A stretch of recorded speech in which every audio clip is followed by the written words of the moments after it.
Have you ever wondered what happens to your clothes once they leave your closet? Hi, I'm Solène from Voice Ireland, and today I wanted to talk to you about textile waste. During Secondhand September and October, as the months of reuse, we've celebrated all the wonderful initiatives that help us give a second life to our clothes. But it got us wondering about textile waste. You know, all the rest that cannot be resold or reused. So we went out and asked people if they knew anything about the fate of those clothes. I have no idea. Well, I don't know. I don't know what happens to this clothes. And to be honest, neither did we. So we decided to do some research, and after a few months of work, here's what we found out. In Ireland, two things can happen to discarded clothes.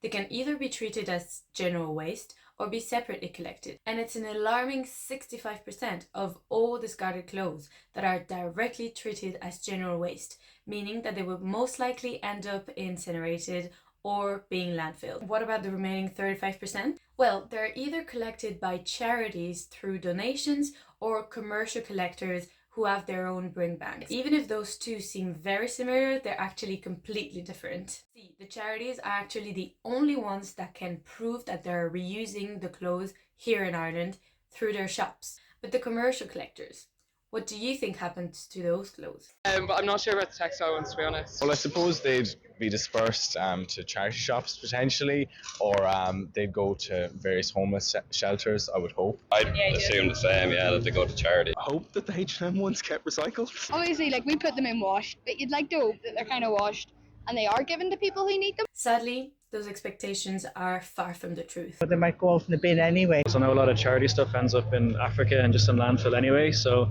if it's not ending up as microplastics in the sea because of fleeces, there's no guarantee if you give it away to a good cause, it'll actually make it to its end destination. Unfortunately, this is much closer to the reality. According from figures from the EPA, it's about 75% of all collected clothes that are exported abroad. After that, commercial collectors do not have any traceability over what happens to it or even where it ends up. So what do we do from there?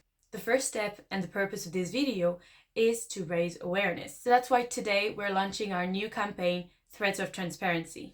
Alongside informative content, we're also releasing a position paper summarizing the existing knowledge and pointing out at the different gaps that make it possible today to export waste abroad under the label of reusable. We're hoping to align ourselves with the European strategy for sustainable and circular textiles because requirements are coming from member states, including a mandatory separate collection by 2025 for textile, which Ireland is nowhere near on track to meet. We want to put traceability and transparency at the heart of our action. What is at stake here is for us to take responsibility for our waste instead of sending it away for someone else to deal with. We all buy textiles and eventually need an ethical and sustainable way of disposing of them. So please support our campaign by sharing, liking, commenting this video. Don't hesitate to tag your local authority, your representative, and help us push for better regulations. And of course, make sure to follow our account because loads of content is coming up and we will make sure to keep you updated on what is happening in the textile sector.